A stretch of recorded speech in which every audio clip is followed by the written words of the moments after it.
ಸಂಪರ್ಕ ಮಾಡ್ತೀನಿ. ಕಾಂಗ್ರೆಸ್ ಸಚಿವರಿಂದಲೇ ಇಡೀ ಖಜಾನೆಯ ಲೂಟಿಯ ಸಂಚು ಈಗ ಬಹಿರಂಗ ಆಗ್ತಾ ಇದೆ.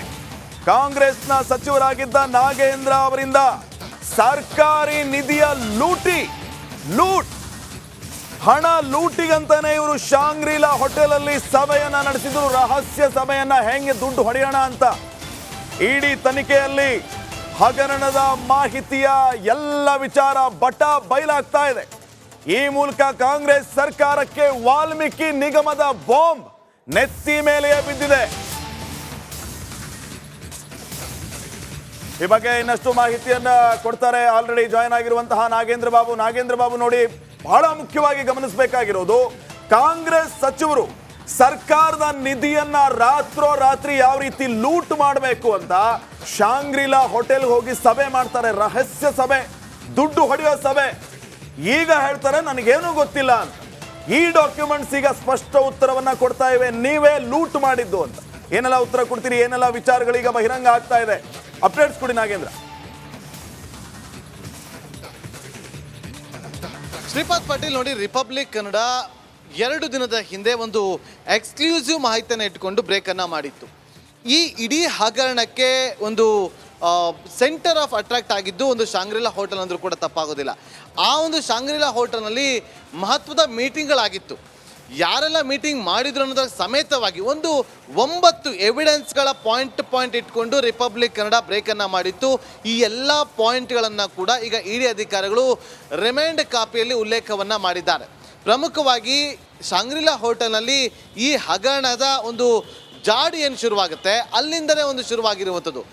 ಆ ಒಂದು ಶಾಂಗ್ರಿಲಾ ಹೋಟೆಲ್ನಲ್ಲಿ ಆದಂಥ ಮೀಟಿಂಗ್ ಏನಿದೆ, ಆ ಮೀಟಿಂಗಿಗೆ ಸಚಿವರಾಗಿದ್ದಂಥ ನಾಗೇಂದ್ರ ಅವರು ಕೂಡ ಹೋಗಿದ್ರು, ನಿಗಮ ಮಂಡಳಿಯ MD ಆಗಿದ್ದಂಥ ಪದ್ಮರಾಜ್ ಕೂಡ ಹೋಗಿದ್ರು, ಹೀಗೆ ಬೇರೆ ಬೇರೆ ಬ್ಯಾಂಕ್ನ ಅಧಿಕಾರಿಗಳು ಕೂಡ ಹೋಗಿದ್ರು ಅನ್ನುವ ಮಾಹಿತಿ ಈಗ ಸಿಕ್ಕಿರುವಂಥದ್ದು. ಅಂದರೆ ಇಲ್ಲಿ ಸ್ಪಷ್ಟ ಹಣ ದುರ್ಬಳಕೆ ಆಗೋದಕ್ಕೆ ಪ್ರಮುಖವಾದಂಥ ಕಾರಣಕರ್ತರು ನಾಗೇಂದ್ರ ಅನ್ನೋದು ಈ ಒಂದು ಡಾಕ್ಯುಮೆಂಟ್ ಹೇಳ್ತಾ ಇದೆ. ಇದೇ ಒಂದು ಆಯಾಮದಲ್ಲಿ ತನಿಖೆಯನ್ನು ನಡೆಸ್ತಾ ಇರುವಂಥ ಇಡಿ ಅಧಿಕಾರಿಗಳು ಸಾಕ್ಷಿಗಳನ್ನು ಕಲೆ ಹಾಕೋದಕ್ಕೆ ಮುಂದಾಗ್ತಿದ್ದಾರೆ. ಅಷ್ಟೇ ಅಲ್ಲ ಶ್ರೀಪಾದ್, ಮುಂದಿನ ಕ್ಷಣಗಳಲ್ಲಿ ಅಂದರೆ ಮುಂದಿನ ಹಂತದಲ್ಲಿ ಇಡಿ ಅಧಿಕಾರಿಗಳು ನಾಗೇಂದ್ರ ಅವರನ್ನು ಸ್ಥಳ ಮಹಾಜರು ಮಾಡೋದಕ್ಕೂ ಕೂಡ ಕರೆದುಕೊಂಡು ಹೋಗುವಂಥ ಸಾಧ್ಯತೆಗಳನ್ನು ಇಲ್ಲಿ ಅಲ್ಲಗಳೆಯುವಂತಿಲ್ಲ. ನೋಡಿ, ಈಗ ಸುನಿಲ್ನ ಕೇಳ್ತೀನಿ. ಸುನಿಲ್ ನೋಡಿ, ಈಗ 9 ಸಾಕ್ಷಿಗಳನ್ನು ಇಟ್ಕೊಂಡು 9 ಪಾಯಿಂಟ್ಗಳನ್ನ ಇಟ್ಕೊಂಡು ನಾವು 3 ದಿನದಿಂದ ಸುದ್ದಿಯನ್ನು ಮಾಡಿದ್ವಿ. ಈಗ ಅದು ಖಚಿತ ಆಗಿದೆ. ಆದರೆ ಪ್ರಮುಖವಾಗಿ ಎಲ್ಲ ಹಣ ಏನಿತ್ತಲ್ಲ, ಮಿಕ್ಕ ಹಣ ಏನಾಯಿತು ಅಂತ ಪ್ರಶ್ನೆ ಬಂದಾಗ ಅದೆಲ್ಲವೂ ಕೂಡ ಚುನಾವಣೆಗೆ ಬಳಕೆ ಆಗಿರಬಹುದು ಅನ್ನೋದು ಶಂಕೆ ಇತ್ತು. ಆದರೆ ಈಗ ದೃಢೀಕರಣ ಆಗ್ತಾ ಇದೆ. ಇದೀಗ ಇಡಿ ಅಧಿಕಾರಿಗಳ ತನಿಖೆಯಲ್ಲಿ ಸುಮಾರು 20 ಕೋಟಿಗೂ ಅಧಿಕ ಹಣ ಬಳ್ಳಾರಿ ಚುನಾವಣೆಗೆ ಖರ್ಚಾಗಿದೆ ಅನ್ನುವಂಥ ಒಂದು ಮಾಹಿತಿಯನ್ನು ಇಡಿ ಅಧಿಕಾರಿಗಳು ಪಡ್ಕೊಂಡಿರುವಂಥದ್ದು. ಆ್ಯಂಡ್ ಅದಕ್ಕೆ ಸಂಬಂಧಪಟ್ಟಂತೆ ಸಾಕಷ್ಟು ದಾಖಲೆಗಳು ಕೂಡ ಸಂಗ್ರಹ ಆಗಿದೆ ಅನ್ನುವಂಥದ್ದು ಮಾಹಿತಿ ಈಗ ತನಿಖೆ ವೇಳೆ ಗೊತ್ತಾಗಿರುವಂಥದ್ದು. ಇಲ್ಲಿ ಕೇವಲ ನಾಗೇಂದ್ರ ಅವರು ಮಾತ್ರ ಅಲ್ಲ, ಅವ್ರ ಜೊತೆಗಿದ್ದಂತಹ ಆಪ್ತರನ್ನು ಕೂಡ ಸಾಕಷ್ಟು ವಿಚಾರಣೆಗೊಳಪಡಿಸಿದ್ರು, ಅವ್ರ ಕಡೆಯೂ ಕೂಡ ಮಾಹಿತಿಗಳನ್ನು ಪಡ್ಕೊಂಡಿದ್ರು. ಈ ಸಂದರ್ಭದಲ್ಲಿ ಗೊತ್ತಾಗಿರುವಂಥದ್ದು ಇದೇ ನಿಗಮದಿಂದ ಹೋಗಿರುವಂಥ ಸುಮಾರು 20 ಕೋಟಿಯಷ್ಟು ಹಣ ಚುನಾವಣೆ ಸಂದರ್ಭದಲ್ಲಿ ಹಂಚೋದಕ್ಕೆ ಬಳಕೆ ಮಾಡಲಾಗಿತ್ತು ಅನ್ನೋದು. ಇದಕ್ಕೆ ಸಂಬಂಧಪಟ್ಟಂತೆ ಮುಂದಿನ ದಿನಗಳಲ್ಲಿ ಇಡಿ ಅಧಿಕಾರಿಗಳು ಯಾವ ರೀತಿಯ ದಾಖಲೆಗಳನ್ನು ಈಗ ಸಂಗ್ರಹ ಮಾಡಿರೋದನ್ನು ಹೊರತುಪಡಿಸಿ ಬೇರೆ ಯಾವುದೇ ರೀತಿಯ ದಾಖಲೆಗಳನ್ನು ಸಂಗ್ರಹ ಮಾಡ್ತಾರೆ ಅನ್ನುವಂಥದ್ದು ತುಂಬಾ ಪ್ರಮುಖ ಆಗುತ್ತೆ. ಆ್ಯಂಡ್ ಅದರ ಮೇಲೆ ಒಂದು ಡೌಟ್ ಬರುವಂಥ ಶ್ರೀಪಾದ್ ಪಾಟೀಲ್ ನೋಡಿ, ಈಗ ಚುನಾವಣೆಗೆ ಹಣ ಬಳಕೆ ಮಾಡಿಕೊಂಡಿದ್ದಾರೆ ಅನ್ನೋದು ಸ್ಪಷ್ಟವಾಗಿದೆ. ಆದರೆ ಅಲ್ಲಿ ಚುನಾವಣೆಗೆ ಹಂಚಿರೋದು ಸ್ಪಷ್ಟವಾಗಿದೆ. ಆದರೆ ಹಣವನ್ನು ಹೇಗೆ ರಿಕವರಿ ಮಾಡ್ತಾರೆ ಅನ್ನೋದು ಕೂಡ ಬಹಳ ಇಂಪಾರ್ಟೆಂಟ್ ಆಗುತ್ತೆ. ಹೇಗೆ ಸಾಧ್ಯ ಆಗುತ್ತೆ ಅದು? ನಾಗೇಂದ್ರ, ಈಗಾಗಲೇ SIT ತನಿಖೆ ಸಂದರ್ಭದಲ್ಲೂ ಕೂಡ ಎಷ್ಟು ಹಣ ರಿಕವರಿ ಆಗಿದೆ ಅನ್ನುವಂಥದ್ದು ಮಾಹಿತಿ ನಮಗೆ ಗೊತ್ತು. ಸೊ ಈಗ ಒಂದು ಅನಿಸುವಂಥದ್ದು, ಈಗ ಎಲೆಕ್ಷನ್ಗೋಸ್ಕರ 20 ಲಕ್ಷ ಡಿಸ್ಟ್ರಿಬ್ಯೂಟ್ ಮಾಡಿದ್ದಾರೆ ಅಂದರೆ ಅದನ್ನು ವಾಪಸ್ ಪಡೆಯೋದು ಕಷ್ಟ ಆಗುತ್ತೆ. ಆದರೆ ಉಳಿದ ಹಣ ಈಗ ಸುಮಾರು 25 ಕೋಟಿಯಷ್ಟು ಹಣ ಯಾರ್ಯಾರಿಗೆ ಇವರು ಕೊಟ್ಟಿದ್ರು ಕಮಿಷನ್ಗೆ, ಬೇರೆ ಬೇರೆ ಕಾರಣಗಳಿಗೆ, ಅದೆಲ್ಲವನ್ನು ಕೂಡ ರಿಕವರಿ ಮಾಡ್ಕೊಂಡಿದ್ದಾರೆ. ಆದರೆ ಚುನಾವಣೆಗೆ ಬಳಕೆಯಾಗಿದ್ದರೆ ಅದನ್ನು ಸ್ಮಾಲ್ ಅಮೌಂಟ್ ಆಗಿ ಹಂಚಿಕೆ ಮಾಡಲಾಗಿರುತ್ತೆ. ಬಹುಶಃ ಅದನ್ನು ರಿಕವರಿ ಮಾಡುವಂಥದ್ದು ತುಂಬಾ ಕಷ್ಟ ಆಗುತ್ತೆ. ಮತ್ತು ಈ ಒಂದು ಟೋಟಲ್ ಅಮೌಂಟ್ ಏನಿದೆ 89 ಕೋಟಿಯಲ್ಲಿ ಈ 20 ಕೋಟಿ ವಾಪಸ್ ಬರುವಂಥದ್ದು ಕಷ್ಟ ಅಂತಲೇ ಅನಿಸುತ್ತೆ. ಓಕೆ, ಶ್ರೀಪಾದ್ ಪಾಟೀಲ್ ನೋಡಿ, ಈಗ ಪ್ರಮುಖವಾಗಿ ಈ ಎಲ್ಲ ಹಣ ವರ್ಗಾವಣೆ ಏನೇ ಇರ್ಬೋದು, ಜೊತೆಗೆ ಇಲ್ಲಿಯವರೆಗೂ ಏನೆಲ್ಲ ರಿಕವರಿ ಮಾಡಿದ್ದಾರೆ ಅದನ್ನು ಕೂಡ ನಾವು ಗಮನಿಸಿದ್ವಿ. ಆದರೆ ಚುನಾವಣೆಗೆ ಬಳಕೆ ಆಗಿರೋದು ದೃಢೀಕರಣ ಆಗಿದೆ. ಆದರೆ ಶ್ರೀಪಾದ್, ಆ ಒಂದು ಕ್ಷೇತ್ರದಲ್ಲಿ ಗೆದ್ದಿರುವಂಥ ಅಭ್ಯರ್ಥಿ ಮೇಲೆ ಒಂದು ಪ್ರಭಾವ ಯಾವ ರೀತಿಯಾಗಿ ಬೀರುತ್ತೆ ಅದನ್ನು ಕೂಡ ಪ್ರಶ್ನೆ ಮಾಡಲೇಬೇಕಾಗತ್ತೆ. ಇಡೀ ಸರ್ಕಾರ ಇದು ಒಂದು ರೀತಿಯಲ್ಲಿ ಸರ್ಕಾರಕ್ಕೆ ಕಪ್ಪು ಚುಕ್ಕೆ ಅಂದರೂ ಕೂಡ ತಪ್ಪಾಗೋದಿಲ್ಲ. ಈ ಎಲ್ಲ ಆಯಾಮಗಳಲ್ಲಿ ಇಡಿ ಅಧಿಕಾರಿಗಳು ತನಿಖೆಯನ್ನು ಮುಂದುವರಿಸಿದ್ದಾರೆ. ನೆಕ್ಕುಂಟಿ ನಾಗರಾಜ್ ಒಂದು ಕಡೆ ಸತ್ಯನಾರಾಯಣ ವರ್ಮಾಗೆ ಬೆದರಿಕೆ ಹಾಕಿದ್ದ, ಪ್ರಾಣ ಬೆದರಿಕೆ ಇತ್ತು ಅಂತೇಳಿ ಖುದ್ದು ಸತ್ಯನಾರಾಯಣ ವರ್ಮಾ ನ್ಯಾಯಾಧೀಶರ ಮುಂದೆ ಒಂದು ಹೇಳುವ ಮೂಲಕ ಒಂದು ರೀತಿಯಲ್ಲಿ ಈ ಒಂದು ಟರ್ನಿಂಗ್ ಅನ್ನು ಕೊಟ್ಟಿದ್ರು ಈ ಒಂದು ಪ್ರಕರಣದಲ್ಲಿ. ಅದಾದ ಬಳಿಕ ಒಂದು ಶಾಂಗ್ರಿಲಾ ಹೋಟೆಲ್ನಲ್ಲಿ ಪ್ರಮುಖವಾಗಿ ನಾಗೇಂದ್ರ ಅವರು ಕೂಡ ಮೀಟಿಂಗಲ್ಲಿ ಭಾಗಿಯಾಗಿದ್ರು, ಬ್ಯಾಂಕ್ ಅಧಿಕಾರಿಗಳು ಕೂಡ ಮೀಟಿಂಗಲ್ಲಿ ಭಾಗಿಯಾಗಿದ್ರು. ಅದಾದ ಬಳಿಕ ಶಾಂಗ್ರಿಲಾ ಹೋಟೆಲ್ನಲ್ಲಿ ಮತ್ತೊಂದು ಮೀಟಿಂಗ್ ಕೂಡ ಆಗುತ್ತೆ. ನಿಗಮ ಮಂಡಳಿಯ ಅಧ್ಯಕ್ಷ ಆಗಿದ್ದಂಥ ಪದ್ಮನಾಭ ಮತ್ತು ನೆಕ್ಕಂಟಿ ನಾಗರಾಜ್ ಕೂಡ ಆ ಒಂದು ಮೀಟಿಂಗ್ನಲ್ಲಿ ಪಾಲ್ಗೊಂಡಿರ್ತಾರೆ. ಸೊ ಶಾಂಗ್ರಿಲಾ ಹೋಟೆಲ್ನಲ್ಲಿ ನಡೆದಂಥ ಮೀಟಿಂಗ್ನ ವಿಚಾರವಾಗಿ ಈಗ ಮಾಹಿತಿಯನ್ನು ಕಲೆ ಹಾಕ್ತಿದ್ದಾರೆ. ನೋಡಿ, ಇನ್ನೊಂದು ವಿಚಾರ ಅಂತಂದರೆ RT ನಗರದಲ್ಲಿರುವಂಥ ಒಂದು ಖಾಸಗಿ ಹೋಟೆಲ್ನಲ್ಲಿ ಒಂದು ವಿಡಿಯೋ ರೆಕಾರ್ಡನ್ನು ಮಾಡ್ಕೊಂಡಿದ್ದಂಥ ಪರಶುರಾಮ್, ಲೆಕ್ಕ ಪರಿಶೋಧಕ ಆಗಿದ್ದಂಥ ಪರಶುರಾಮ್ ಅವರು ವಿಡಿಯೋ ರೆಕಾರ್ಡನ್ನು ಮಾಡ್ಕೊಂಡಿದ್ರು. ಅದರಲ್ಲಿ ಒಂದಷ್ಟು ವಿಚಾರಗಳನ್ನು ಪ್ರಸ್ತಾಪ ಮಾಡಿದ್ರು.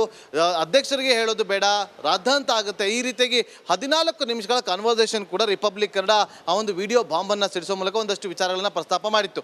ಈ ಎಲ್ಲ ಬೆಳವಣಿಗೆಗಳನ್ನು ಗಮನಿಸ್ತಾ ಹೋಗೋದಾದರೆ ಬಡವರ ಹಣ, ಬುಡಕಟ್ಟು ಜನಾಂಗಕ್ಕೆ ಹೋಗಬೇಕಾಗಿದ್ದಂಥ ಹಣವನ್ನು ಇವರ ಸ್ವಾರ್ಥಕ್ಕೋಸ್ಕರ ಬಳಕೆ ಮಾಡಿಕೊಂಡಿರೋದು ಎಷ್ಟರ ಮಟ್ಟಿಗೆ ಸರಿ ಅಂತ ಒಂದು ಪ್ರಶ್ನೆ ಆದರೆ, ನಿಜವಾಗ್ಲೂ ಕೂಡ ನೈತಿಕತೆ ಇದೆಯಾ ಇವರಿಗೆ ಅನ್ನುವ ಪ್ರಶ್ನೆನ ಕೂಡ ಮಾಡಬೇಕಾಗುತ್ತೆ. ಶ್ರೀಪಾದ್. ರೈಟ್ ನಾಗೇಂದ್ರ, ಇಲ್ಲಿ ಪ್ರಶ್ನೆ ಇರ್ತಕ್ಕಂಥದ್ದು ಬಹುದೊಡ್ಡ ಹಗರಣ ಆಗತ್ತೆ ಇದು, ರಾಜ್ಯದ ಬಹುದೊಡ್ಡ ಹಗರಣ ಆಗತ್ತೆ ಇದು. ಯಾಕಂತಂದ್ರೆ ಚುನಾವಣೆಗೆ ಇದರ ನಿಧಿಯನ್ನ ಬಳಕೆ ಮಾಡಿದ್ರು ಅಂತ. ಇದು ಕೇವಲ ಕೆಲವೇ ಕೋಟಿಗಳ ಅಕ್ರಮ ಅವ್ಯವಹಾರ ಅಲ್ಲ, ಬದಲಾಗಿ ಚುನಾವಣೆಗೆ ಇದನ್ನ ಬಳಕೆ ಮಾಡಿದ್ರು ಅಂದಾಗ, ನಾಗೇಂದ್ರ ಗೊತ್ತಿಲ್ಲ ನಿಮ್ಮ ಹತ್ರ ಆ ಬಗ್ಗೆ ಏನಾದ್ರು ಮಾಹಿತಿ ಇದೆಯಾ? ಚುನಾವಣೆಗೆ ಬಳಕೆ ಮಾಡಿದ್ರು ಅಂದಾಗ ಅಧಿಕೃತವಾಗಿ ಇದು ಪಕ್ಷದ ಇನ್ನೂ ಅನೇಕ ಮುಖಂಡರುಗಳಿಗೆ ಈ ಬಗ್ಗೆ ಗೊತ್ತಿರುತ್ತಾ? ಸಿದ್ದರಾಮಯ್ಯನವ್ರಿಗೂ ಗೊತ್ತಿತ್ತ? ಹಾಗಾದ್ರೆ ಚುನಾವಣೆಯಲ್ಲಿ ಇನ್ವಾಲ್ವ್ ಆದ ಬೇರೆ ನಾಯಕರುಗಳಿಗೂ ಗೊತ್ತಿತ್ತ? ಹಾಗಾಗಿ ಈ ಹಗರಣ ಬೇರೆ ನಾಯಕರ ಬುಡಕ್ಕೂ ಬರುತ್ತಾ ನಾಗೇಂದ್ರ? ಖಂಡಿತವಾಗ್ಲೂ ಶ್ರೀಲಕ್ಷ್ಮಿ, ಇದರಲ್ಲಿ ಯಾವುದೇ ಅನುಮಾನವಿಲ್ಲ. ನೋಡಿ, SIT ತನಿಖೆಯನ್ನು ನಡೆಸ್ತಾ ಇದ್ದಂಥ ಸಂದರ್ಭದಲ್ಲಿ ಒಂದು ರೀತಿಯಲ್ಲಿ ಒಂದು ಹಂತವಾಗಿ ತನಿಖೆಯನ್ನು ನಡೆಸ್ತಾ ಹೋಗ್ತಾ ಇದ್ರು. ಮೊದಲಿಗೆ ಪ್ರಮುಖವಾಗಿ ಹಣ ಎಲ್ಲಿಗೆ ವರ್ಗಾವಣೆ ಆಗಿತ್ತು, ಯಾರಿಂದ ವರ್ಗಾವಣೆ ಆಗಿತ್ತು, ಈ ಎಲ್ಲ ವಿಚಾರಗಳಿಗೆ ಸಂಬಂಧಪಟ್ಟಂತೆ ತನಿಖೆಯನ್ನು ನಡೆಸ್ತಾ ಇದ್ರು. ಆದರೆ ED ಅಧಿಕಾರಿಗಳು ಯಾರಿಗೂ ತಿಳಿದಂತೆ ಇನ್ಫಾರ್ಮೇಷನನ್ನು ಕಲೆಕ್ಟ್ ಮಾಡೋದಕ್ಕೆ ಮುಂದಾಗ್ತಾ ಇದ್ರು. ಇದರಲ್ಲಿ ನಾಗೇಂದ್ರ ಅವರ ಪಾತ್ರ ಏನು, ದದ್ದಲ್ ಅವರ ಪಾತ್ರ ಏನು, ಪದ್ಮನಾಭ ಅವರ ಪಾತ್ರ ಏನು, ಚಂದ್ರಶೇಖರನ್ ಅವರ ಪಾತ್ರ ಏನಾಗಿತ್ತು, ಆ ಒಂದು MD ಪೋಸ್ಟ್ಗೆ ಬರುವಂತಹ ಒಬ್ಬ ಲೇಡಿ ಅಧಿಕಾರಿ ಆಕೆಯ ಪಾತ್ರ ಏನಾಗಿತ್ತು, ಇದೆಲ್ಲವನ್ನ ಕೂಡ ಒಂದು ಕಡೆ ಇನ್ವೆಸ್ಟಿಗೇಷನ್ ಮಾಡುವಂಥ ಸಂದರ್ಭದಲ್ಲಿ ಮಾಹಿತಿಗಳನ್ನು ಕಲೆ ಹಾಕಿದ್ದಾರೆ. ಈಗ ಶ್ರೀಲಕ್ಷ್ಮಿ ನೋಡಿ, ಸೂಕ್ಷ್ಮವಾಗಿ ಗಮನಿಸೋದಾದ್ರೆ ED ಅಧಿಕಾರಿಗಳು ಮಾಜಿ ಸಚಿವ ನಾಗೇಂದ್ರ ಅವರನ್ನ ಲಾಕ್ ಮಾಡ್ಕೊಂಡಿದ್ದಾರೆ. ಅಷ್ಟೇ ಅಲ್ಲ, ನಾಗೇಂದ್ರ ಅವರನ್ನು ಪ್ರಶ್ನೆಯನ್ನು ಮಾಡುವಂಥ ಸಂದರ್ಭದಲ್ಲಿ ನಾಗೇಂದ್ರ ಅವರು ಈ ಹಣವನ್ನು ಚುನಾವಣೆಗೆ ಬಳಕೆ ಮಾಡಿಕೊಳ್ಳಿ ಅಂತೇಳಿ ಮೌಖಿಕವಾಗಿ ಆದೇಶವನ್ನು ಕೊಟ್ಟಿದ್ದೆ. ಆದರೆ ಅವರಿಗೆ ಇದರ ಒಂದು ಸೂಚನೆ ಹೇಗೆ ಬಂತು, ಅವರಿಗೆ ಇದಕ್ಕೆ ಸಂಬಂಧಪಟ್ಟಂತೆ ಹಿರಿಯ ಅಧಿಕಾರಿಗಳ ಸಲಹೆ ಮೇರೆಗೆ ಅವರು ಈ ರೀತಿಯಾಗಿ ಮಾಡಿದ್ರಾ, ಅಥವಾ ಕಾಂಗ್ರೆಸ್ನ ಲೀಡರ್ಗಳು ಅವರಿಗೆ ಸಾಥ್ ಕೊಟ್ರಾ, ಇದೆಲ್ಲವೂ ಕೂಡ ಪ್ರಶ್ನೆಗಳು ಉದ್ಭವ ಆಗುತ್ತೆ. ಹಾಗಾಗಿ ಪ್ರಮುಖವಾಗಿ ನಾಗೇಂದ್ರ ಅವರು ಒಂದು ವೇಳೆ ಏನಾದರೂ ಬಾಯಿ ಬಿಟ್ಟಿದ್ದೆ ಆದರೆ, ಸರ್ಕಾರದಲ್ಲಿರುವಂಥ ಕೆಲ ನಾಯಕರು ಕೂಡ ಶಾಮೀಲಾಗಿದ್ದಾರೆ ಅನ್ನೋದು ಬಾಯಿ ಬಿಟ್ಟಿದೆ ಆದರೆ, ಎಲ್ಲಾ ನಾಯಕರು ಕೂಡ ನಾಗೇಂದ್ರ ಅವರ ಹಾದಿಯನ್ನು ತುಳಿಬೇಕಾಗುತ್ತೆ. ನಾಗೇಂದ್ರ ಜೊತೆಯಲ್ಲಿ ಅವರು ಕೂಡ ED ವಿಚಾರಣೆಗೆ ಒಳಪಡಬೇಕಾಗುತ್ತೆ. ಶ್ರೀಲಕ್ಷ್ಮಿ.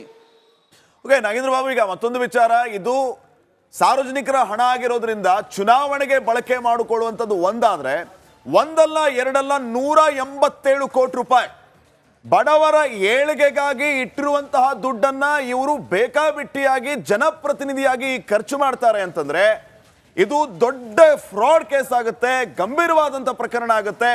ಈಗ ಹೊಸ ಭಾರತೀಯ ನ್ಯಾಯ ಸಮಿತಿಯ ಪ್ರಕಾರವಾಗಿ ಯಾವ ರೀತಿಯ ಶಿಕ್ಷೆ ಆಗ್ಬಹುದು, ಈ ರೀತಿ ಹಣ ದುರ್ಬಳಕೆ ಮಾಡಿಕೊಂಡಿದ್ದೇ ಆದರೆ ಇವರಿಗೆ ಯಾವ ರೀತಿಯ ಕಠಿಣ ಶಿಕ್ಷೆ ಆಗಬೇಕು?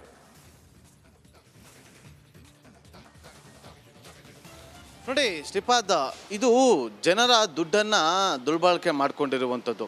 2024 ನಡೆದಂಥ ಚುನಾವಣೆಗೆ ಸಂಬಂಧಪಟ್ಟಂಥ ಚುನಾವಣೆಗೆ ಹಣವನ್ನು ಸಂದಾಯ ಮಾಡಿದ್ದಾರೆ ಅನ್ನುವ ವಿಚಾರ ಈಗ ಬೆಳಕಿಗೆ ಬರ್ತಾ ಇದೆ.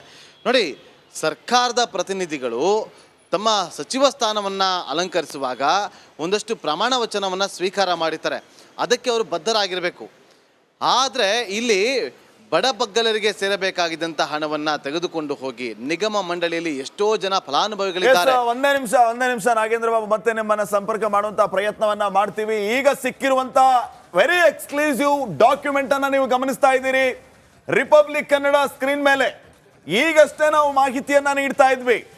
187 ಕೋಟಿ ರೂಪಾಯಿ ಎಲ್ಲೆಲ್ಲಿ ವರ್ಗಾವಣೆ ಆಗಿದೆ ಅನ್ನೋದು ಒಂದ್ ನಂಬರ್ ಆದ್ರೆ, ಮತ್ತೊಂದು ಯಾವ ರೀತಿ ಇದು ಬಳ್ಳಾರಿ ಚುನಾವಣೆಗಾಗಿ ಬಳಕೆ ಆಗಿತ್ತು.